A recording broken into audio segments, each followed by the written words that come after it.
जंगलाच्या आत एका छोट्याशा झोपडीत किशन नावाचा एक अनाथ मुलगा स्वयंपाक करत असतो. अरे देवा, आजही माझी भाजी जळली. मी अजूनही नीट स्वयंपाक करू शकत नाही. काश कुणीतरी रोज माझ्यासाठी जेवण बनवून दिलं असतं. एकटं राहणं आणि घर सांभाळणं किती कठीण आहे. किशन हे सगळे विचार करत असतानाच त्याची बालमैत्रीण निशा त्याच्यासाठी जेवण घेऊन येते. अरे किशन, मला माहीत होतं की तू अजून घरीच असशील. हे बघ, मी तुझ्यासाठी जेवण आणलं आहे. अगं निशा, तू आजही माझ्यासाठी जेवण घेऊन आलीस. तू खरंच माझी किती काळजी घेतेस. जर तू नसतीस तर माझं काय झालं असतं कोण जाणे. अरे, काळजी तर घ्यायलाच हवी. शेवटी मी तुझी लहानपणाची मैत्रीण आहे आणि मला माहिती आहे की तुझ्या आई वडिलांच्या जाण्यानंतर तुला किती त्रास सहन करावं लागत आहे. तुझी सगळी मालमत्ता तुझ्या काका काकूंनी बळकावली आहे आणि तुला या छोट्याशा झोपडीत राहावं लागत आहे. अगं हो, ते तर खरं आहे. जर माझ्या आई वडिलांनी काकांच्या ऐवजी सगळी मालमत्ता माझ्या नावावर केली असती तर आज मला हे दिवस पाहावे लागले नसते. माझे आई वडील काका काकूंवर जरा जास्तच विश्वास ठेवत होते. अरे, ते सोडून दे आता. हे घे, आधी जेवण करून घे. आज मी तुझी आवडती भाजी बनवली आहे. खरंच निशा, तू खरं बोलतेस? अरे हो, पण हा जळल्याचा वास कुठून येतोय? अगं, ते काही नाही. मी थोडा स्वयंपाक करण्याचा प्रयत्न करत होतो. त्यात थोडं जळलं, पण मी हळूहळू शिकेन. तू काळजी करू नकोस. अरे, मी काळजी कशी करू नये? तुला शिकवायला कुणीच नाही. तू असा स्वतः प्रयत्न करत राहिलास तर मला वाटत नाही की तू कधीच नीट स्वयंपाक शिकू शकशील. अगं, मग मी काय करू तूच सांग. अरे, तू काळजी करू नकोस. मी आहे ना, मी तुला स्वयंपाक शिकवेन. खरंच तू मला स्वयंपाक शिकवशील? हो, पण आज नाही, उद्यापासून. आज मला थोडं काम आहे. आता मी निघते आणि तूही जेवून कामावर निघून जा, नाहीतर तुझे काका काकू तुला सोडणार नाहीत. असं म्हणत निशा तिथून निघून जाते. हे देवा, तुम्ही माझ्या आयुष्यात नेहमीच दुःख आणि कष्ट दिले, पण मला आनंद आहे की या कठीण काळात तुम्ही मला अशी मैत्रीण दिली आहे जी माझी इतकी काळजी घेते. आता माझं एकच स्वप्न आहे की कसंही करून आमचं लग्न व्हावं आणि त्यासाठी मला खूप मेहनत करावी लागेल. मी तिला नेहमी आनंदात ठेवेन. किशनचं आयुष्य इतरांपेक्षा खूप कठीण आहे आणि त्याला आपल्या आयुष्याबद्दल खूप तक्रारीही आहेत.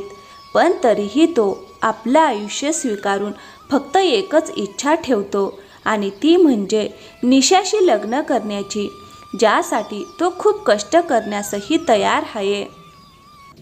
हे बघा, आता येऊन पोहोचले आहेत हे लाडके साहेब. काय रे, तुला किती वेळा सांगितलं आहे की वेळेवर ये. घरात किती कामं असतात, पण तू तर नेहमी आपल्या मनाप्रमाणेच वागतोस. असं वाटतं तुला आमच्या बोलण्याचं काहीच कळत नाही. पण काकू, थोडाच उशीर झाला आहे. अरे, आता तू माझ्याशी वाद घालणार? इतकी हिंमत झाली आहे तुझी? तुला उशीर करायचाच का आहे? हे बघ किशन, आम्ही तुझ्यावर दया करून तुला कामावर ठेवलं आहे. त्याचा तू गैरफायदा घेऊ नकोस. आजपासून जर थोडासा जरी उशीर झाला तर समजून घे की तुझी नोकरी गेली. अगं मीना, काय झालं? सकाळी सकाळी का ओरडतेस? अहो, आणखीन काय होणार? हा किशन आजही कामावर उशिरा आला. आता तर याची रोजची सवय झाली आहे. अगं, हा तर काम चुकारच आहे. मग काम चुकी करणारच. अशा माणसासाठी तू आपला आवाज का खराब करतेस? उशिरा आल्याबद्दल याला शिक्षा दे, आपोआप सुधारेल. हो, तुम्ही अगदी बरोबर बोलता. याला शिक्षा तर मिळायलाच हवी, नाहीतर हा कसा सुधारणार? हे बघ किशन, माझं नीट ऐक. आजपासून जितक्या वेळा तू उशिरा येशील त्या दिवशी तुला काम तर करावंच लागेल, पण त्या दिवसाचे पैसे तुला मिळणार नाहीत, समजलास? आणि आजचेही पैसे तुला मिळणार नाही. असं करू नका काकू. आजसाठी फक्त मला माफ करा. मी उद्यापासून रोज वेळेवर येईन, उशीर करणार नाही. जर आज तुम्ही माझी मजुरी दिली नाही तर उद्या मी उपाशी राहीन. तुम्ही आधीच खूप कमी पैसे देता, त्यातही जर पैसे कापले तर माझं काय होईल? अरे मग तू काय अपेक्षा करतोस? आम्ही तुला जास्त पैसे द्यावेत? तुझ्यासारख्या कामचुकार आणि निकम्या माणसाला तर कामावर ठेवायलाच नको. आम्ही तुला कामावर ठेवलं आहे, हेच तुझ्यासाठी पुरेसं नाही का? आता जा आणि काम कर, नाहीतर इथून निघून जा. जर इथे राहायचं असेल तर मला जसं हवं तसं वागावं लागेल, समजलास का? हो काकू, समजलं मला. असं म्हणत मीना तिथून निघून जाते. हे सगळं ऐकून किशनला खूप वाईट वाटतं आणि तो मनातल्या मनात नशिबाला दोष देतो. हे देवा, हे सगळं काय आहे? एकतर माझ्याच काका काकूंनी मला माझ्या घरातून हाकलून दिलं आणि वरून हे लोक माझ्याशी असं बोलतात जणू काही मी परका आहे. माझ्या वडिलांनी यांच्यावर इतका विश्वास ठेवला आणि आपली सगळी मालमत्ता यांच्या नावावर केली. खरंच कोणीतरी बरोबरच म्हटलं आहे की पैसा माणसाची समज हरवून टाकतो आणि त्याला आंधळं बनवतो. काश वडिलांनी सगळी मालमत्ता यांच्या नावावर केली नसती तर आज हा दिवस मला पाहावा लागला नसता. किशनला आपल्या आई वडिलांच्या निर्णयामुळे खूप दुःख होतं आणि तो शांतपणे आपलं काम करत राहतो. त्या दिवशी इतकी मेहनत करूनही त्याला मजुरी मिळत नाही आणि तो निराश होऊन घरी परततो. बहुतेक आज मला उपाशीच झोपावं लागेल. किशन असा विचार करत असतानाच निशा जेवण घेऊन त्याच्या घरी येते. किशन, हे बघ, लवकर हातपाय धुवून घे आणि जेवण करून घे. आजही मी तुझ्या आवडीचं जेवण बनवलं आहे. अगं निशा, तू तर सकाळीच जेवण दिलं होतंस ना? अरे मग काय झालं? कुठे असं लिहिलं आहे का की मी तुझ्यासाठी फक्त एकदाच जेवण आणू शकते? खरंच निशा किती चांगली मुलगी आहे आणि मी किती नशीबवान आहे की मला अशी मैत्रीण मिळाली. कदाचित मला निशाला माझ्या मनातली गोष्ट सांगायला हवी, नाहीतर खूप उशीर होईल. हो, मला सांगायलाच हवं. निशा, मला तुला काहीतरी सांगायचं होतं. खूप दिवसांपासून माझ्या मनात होतं, पण आज मी तुला ते सांगणार आहे. हो हो, मलाही तुला काही सांगायचं आहे. तू ऐकलंस तर तूही खूप आनंदी होशील. असं काय आहे निशा? तुला आठवतं का, आपण लहानपणी एकत्र खेळायचो आणि आपल्याबरोबर अभयही खेळायचा. हो, पण तो तर लहानपणीच आपल्यापासून दूर गेला होता, दुसऱ्या राज्यात.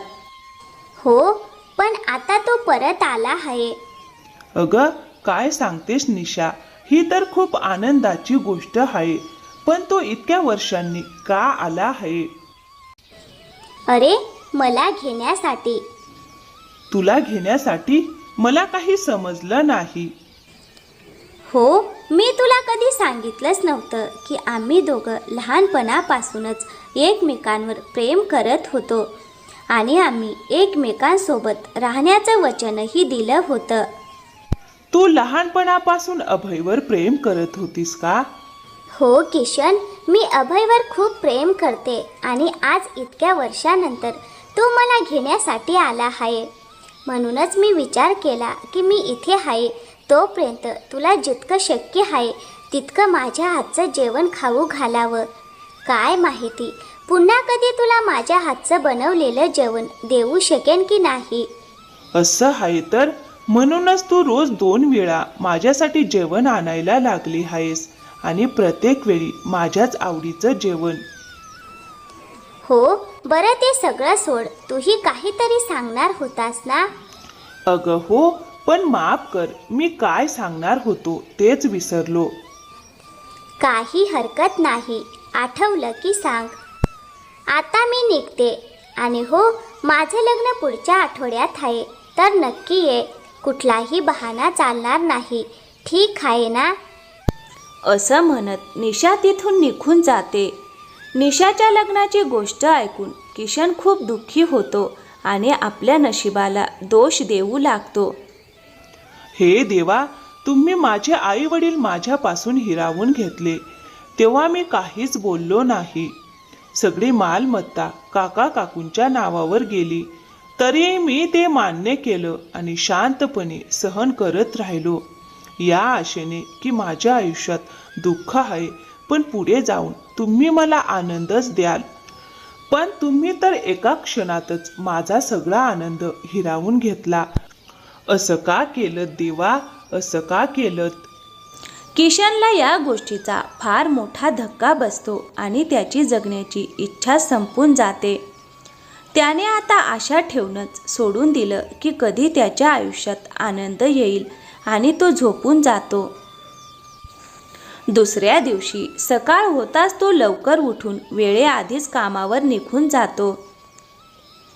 बरं झालं मी निशाला हे सांगितलं नाही की मी तिच्यावर प्रेम करतो, कारण तिने तर लहानपणापासूनच आपलं मन अभयला दिलं आहे. आशा आहे की अभय निशावर माझ्यापेक्षाही जास्त प्रेम करेल आणि तिला कशाचीही कमी भासू देणार नाही. किशन हे सगळे विचार करत चालत असतानाच अचानक त्याने पाहिलं की त्याचे काका काकू काहीतरी बोलत होते. त्याने त्यांना त्रास नको म्हणून तिथेच थांबण्याचा विचार केला, पण त्याच्या काका काकूंना याची काहीच कल्पना नव्हती आणि ते दोघेही किशनबद्दल बोलत होते. अहो, आजच्याच दिवशी केशव पूर्ण 20 वर्षाचा झाला आहे. बरोबर म्हणालीस मीना, त्याला हे माहीतच नाही की त्याच्या वडिलांनी मालमत्तेबाबत काय लिहून ठेवलं होतं. म्हणूनच आपण जे काही सांगितलं ते त्याने खरं मानलं. खरंच किशन किती मूर्ख आहे. एकदाही त्याने जाणून घेण्याचा प्रयत्न केला नाही की शेवटी मालमत्तेबाबत काय लिहिलं आहे. नाहीतर आज आपल्याला अशी मजेतली आयुष्य मिळाली नसती. पण तरीही जर त्याला हे कळलं की त्याच्या वडिलांनी लिहून ठेवलं आहे की तू पूर्ण 20 वर्षाचा होताच सगळी मालमत्ता त्याच्या नावावर होईल, तर आपल्याला आधी काहीतरी करावं लागेल. नाहीतर त्याला कसंही करून हे समजलं तर आपण अडचणीत सापडू. हो, कारण आता सगळी मालमत्ता त्याचीच झाली आहे. तो पूर्ण 20 वर्षाचा झाला आहे. त्यामुळे मला वाटतं की आपण त्याला कसंही करून जाळ्यात अडकवायला हवं आणि फसवून त्याच्याकडून मालमत्तेवर सही करून घ्यायला हवी.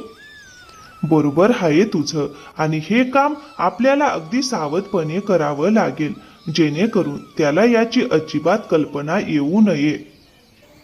किशनचे काका काकू या गोष्टीपासून पूर्णपणे अनभिज्ञ असतात की किशन त्यांच्या मागे उभा राहून सगळं ऐकत आहे. त्यांनी विचार न करता सगळी गोष्ट बोलून टाकली आणि त्यामुळे किशनला सगळं कळून जातं. हे देवा, बरं झालं की आज मी वेळेआधीच कामावर आलो, नाहीतर मला कधीच कळलं नसतं की माझ्या वडिलांनी मालमत्तेबाबत काय लिहिलं होतं आणि माझे काका काकू मला कशा प्रकारे फसवून सगळ्या घरावर ताबा ठेवून आहेत.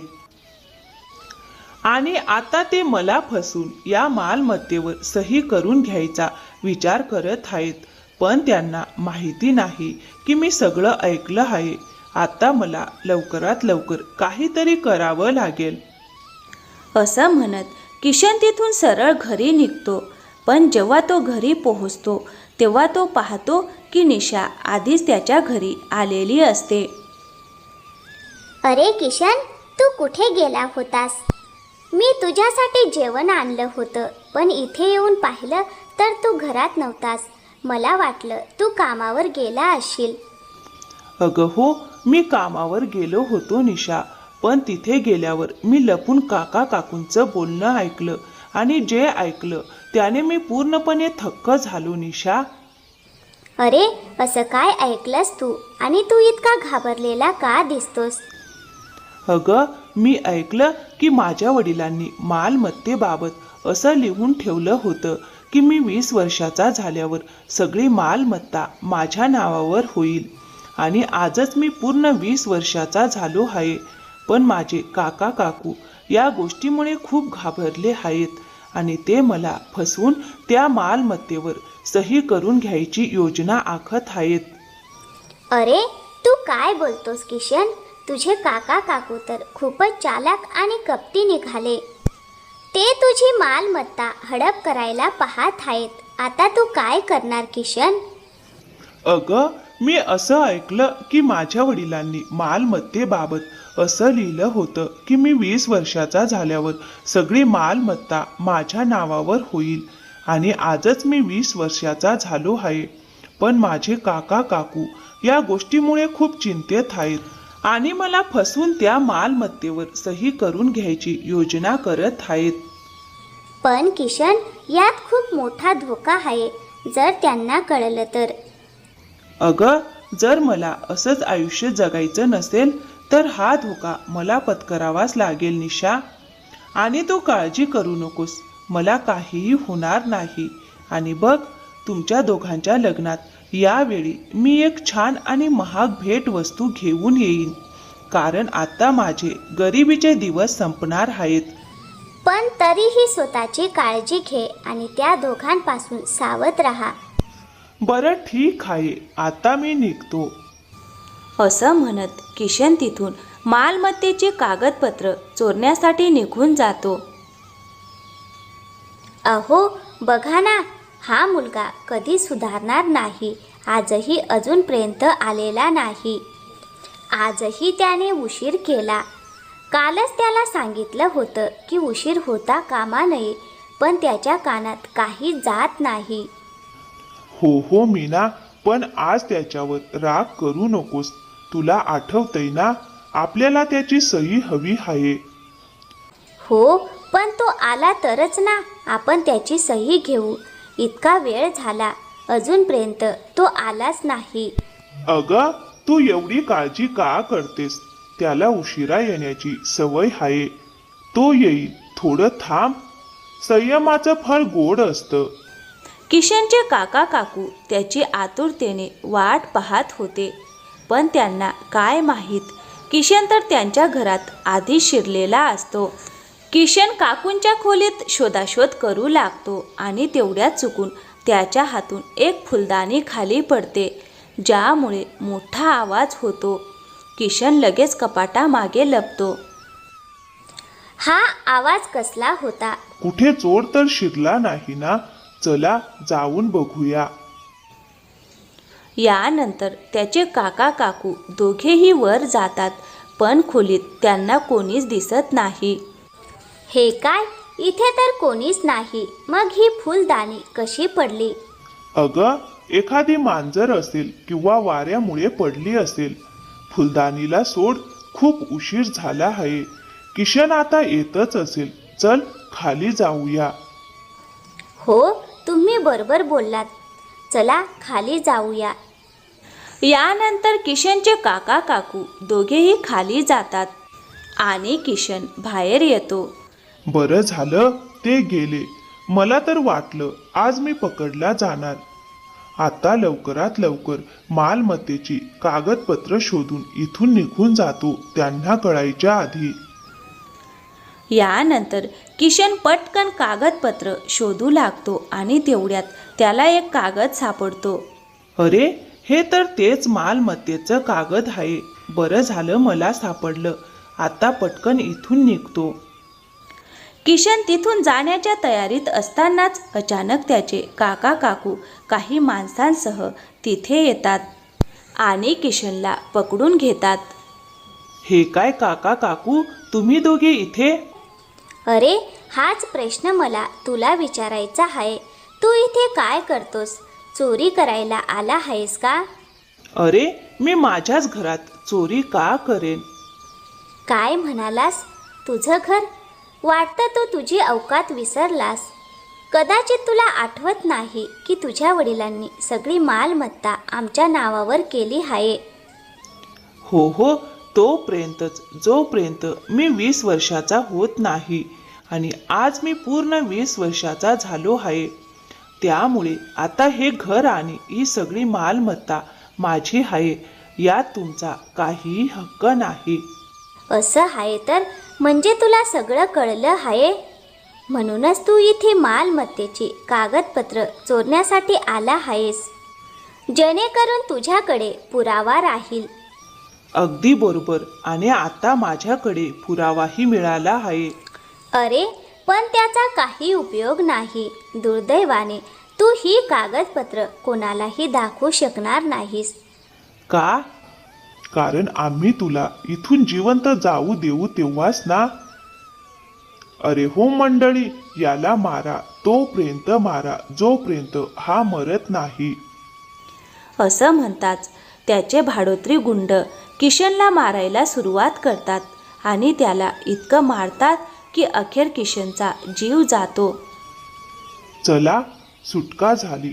बरं झालं हा मरून गेला, नाहीतर आज ही सगळी मालमत्ता आपल्या हातातून गेली असती.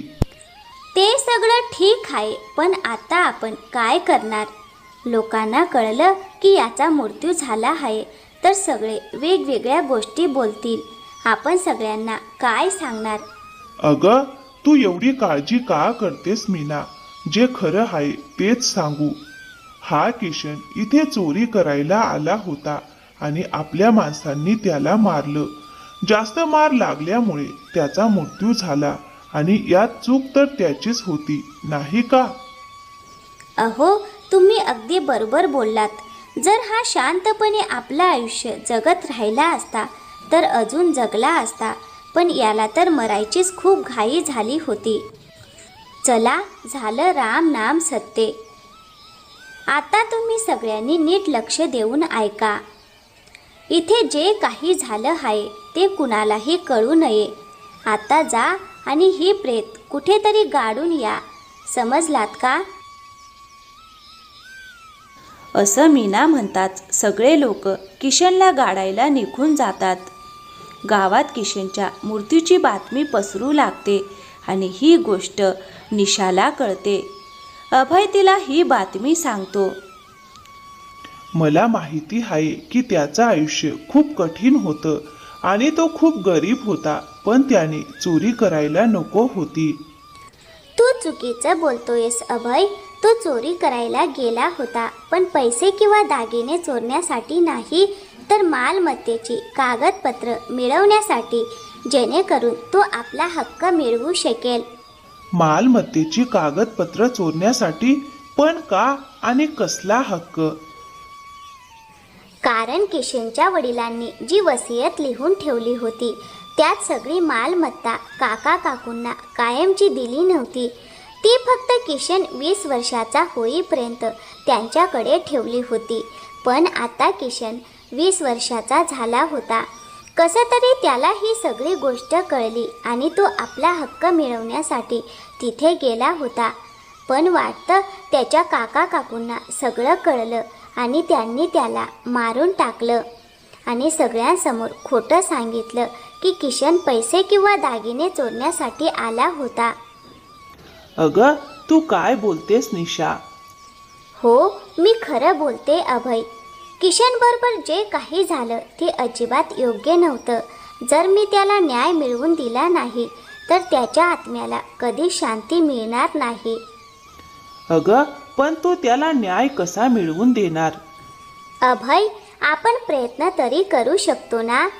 किशन माझा खूप चांगला मित्र होता, म्हणून त्याच्यासाठी जे काही शक्य आहे ते मी करणार, आपल्या लहानपणाच्या मैत्रीसाठी.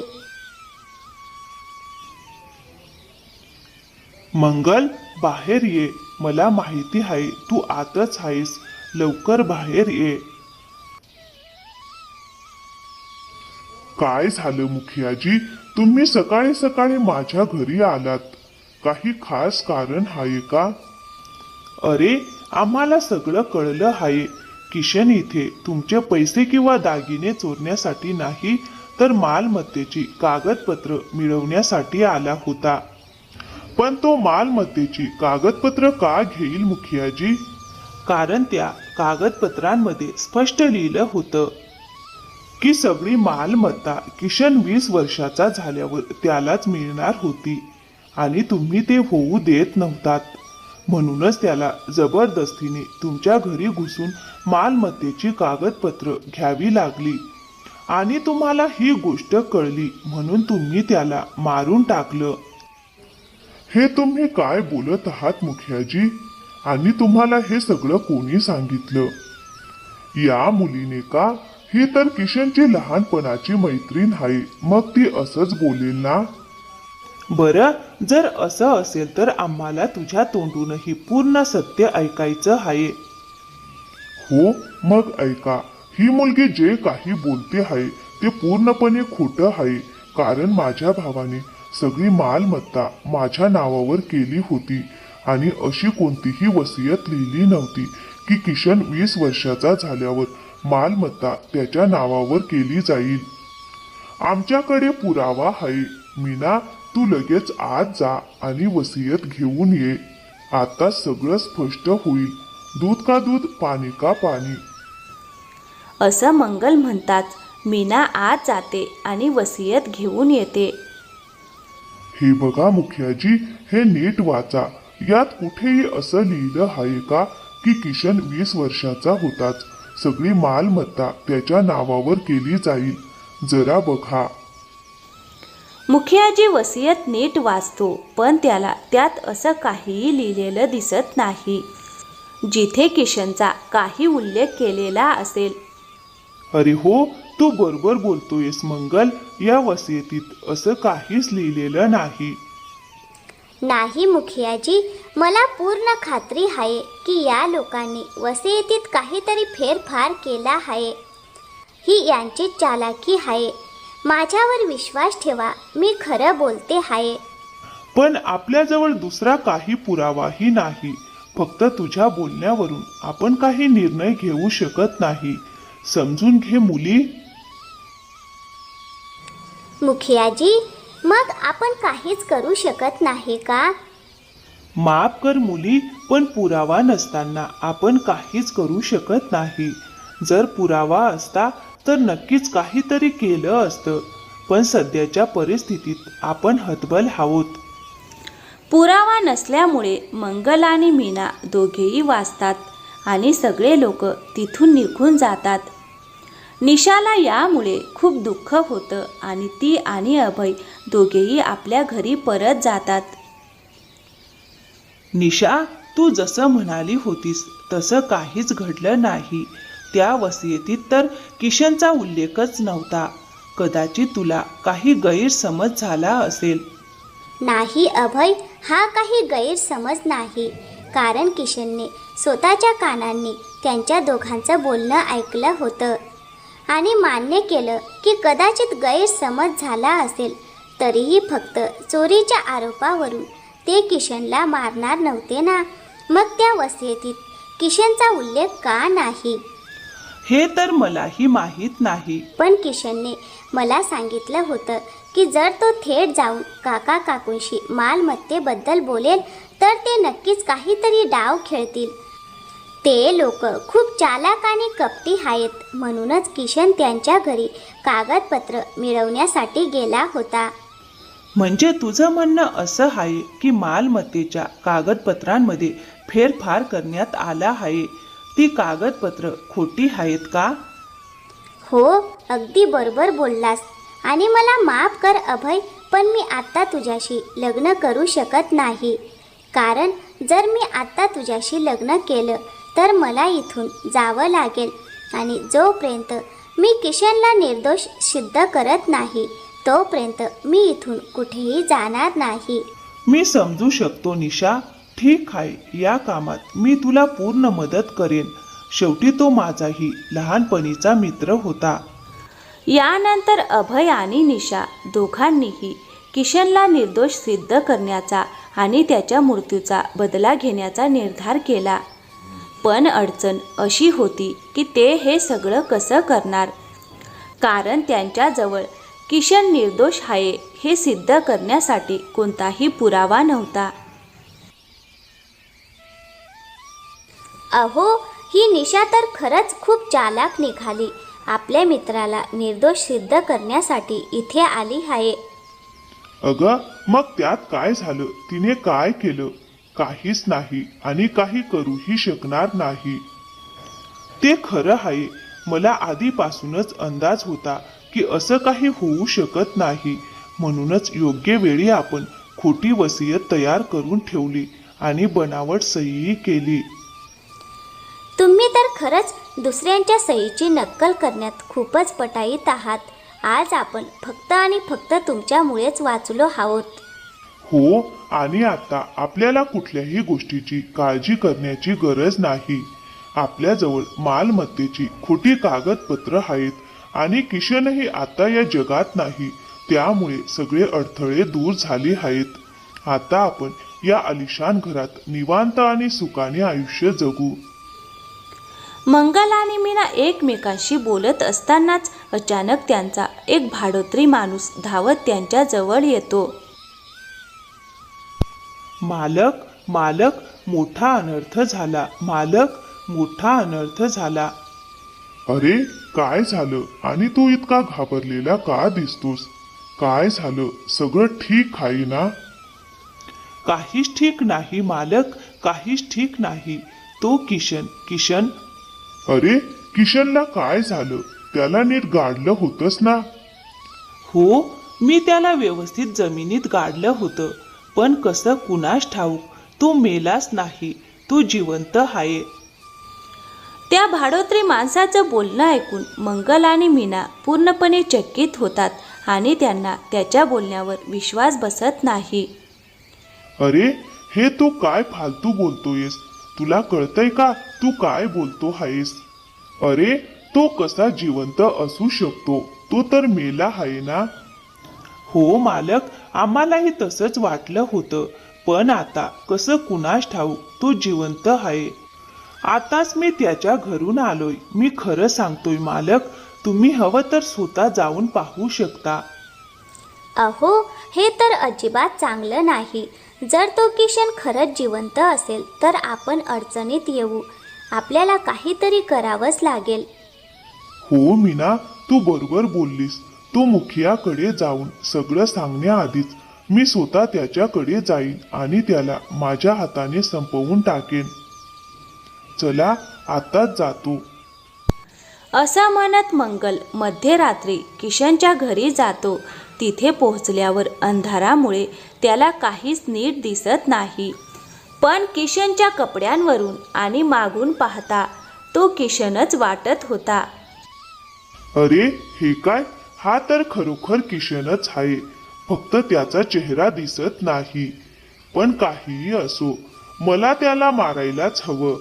नाही तर सगळ्यांना कळेल की ती वसियत खोटी होती आणि मीच मुद्दाम किशनचा खून करवला होता. मला त्याला मारायलाच हवं. मंगल किशनला पाहून पूर्णपणे घाबरतो आणि एक काठी घेऊन हळूहळू चोर पावलांनी किशनच्या घरात शिरतो. आणि जसा तो काठीने वार करणार असतो तितक्यात मुखियाजी आणि सगळे गावकरी बाहेर येतात, जे लपून उभे होते. अरे थांब मंगल, तो किशन नाही. काय म्हणालात? हा किशन नाही? आणि मुखियाजी, तुम्ही इथे काय करत आहात? आणि हा किशन नाही तर मग कोण आहे? यानंतर किशनचे कपडे घातलेला तो माणूस आपला चेहरा दाखवतो. ते पाहून मंगल पूर्णपणे आश्चर्यचकित होतो. अरे, तू तर अभय आहेस ना, ज्याच्याशी निशाचं लग्न ठरलं आहे? हो, तुम्ही बरोबर ओळखलं. मी अभयच आहे. पण तू किशनचे कपडे का घातले होतेस? आणि तुम्ही सगळे इथे काय करत आहात? मला कुणीतरी सांगेल का इथे नेमकं काय चाललं आहे? ही सगळी निशाची योजना होती. निशाची? मला काही समजलं नाही. अरे तुला अजूनही समजलं नाही? आम्ही जितकं समजलो होतो त्यापेक्षा तू अजूनच जास्त मूर्ख निघालास. हे सगळं आम्ही यासाठी केलं जेणेकरून तुझी खरी ओळख सगळ्यांसमोर येईल. मला माहीत होतं की जर तुला कळलं की किशन मेला नाही तर तू त्याला मारायला नक्की येशील. नाहीतर सगळ्यांना कळलं असतं की वसियत खोटी आहे आणि तूच मुद्दाम किशनचा खून करवला आहेस. म्हणूनच या कामात आमची मदत तुझ्याच माणसाने काही पैशांच्या बदल्यात केली आणि त्यामुळे आज सगळ्यांसमोर तुझं खरं रूप उघड झालं. काय? ही सगळी तुमची आधीपासून आखलेली योजना होती? तू अजिबात बरोबर केलं नाहीस मंगल. मी तुम्हाला सोडणार नाही. अरे त्याआधी आम्ही तुला सोडणार नाही. अरे याला मारा, तोपर्यंत मारा जोपर्यंत याची अक्कल ठिकाणावर येत नाही आणि मग याला सैनिकांच्या ताब्यात द्या. हो, आता याला शिक्षा महाराजच देतील. यानंतर सगळे मिळून मंगलला मारतात आणि त्याला सैनिकांच्या ताब्यात देतात. अशा प्रकारे निशाने किशनच्या मृत्यूचा बदला घेतला. किशनचं आयुष्य खूप दुःखद होतं. त्याचे आई वडील लहानपणीच त्याला सोडून गेले. त्याला त्याचं प्रेमही मिळालं नाही आणि तो कधीही सुखी श्रीमंत आयुष्य जगू शकला नाही. आणि त्याच्या या वाईट आयुष्याला जबाबदार मंगलच होता, ज्याला निशाने त्याच्या कृत्याची योग्य शिक्षा मिळवून दिली. तर मित्रांनो, या कथेतून आपल्याला एकच शिकवण मिळते. लोभाचा शेवट नेहमी वाईटच असतो. मंगल आणि मीना यांनी लोभाने आंधळे होऊन किशनवर अन्याय केला, पण शेवटी त्यांना त्यांच्या चुकीची शिक्षा मिळाली. तर मित्रांनो, कसा वाटला आजचा व्हिडिओ? आवडला असेल तर व्हिडिओला एक लाईक करा आणि हो, चॅनलवर नवीन असाल तर प्लीज चॅनलला सबस्क्राईब नक्की करा. थँक्यू. धन्यवाद मित्रांनो.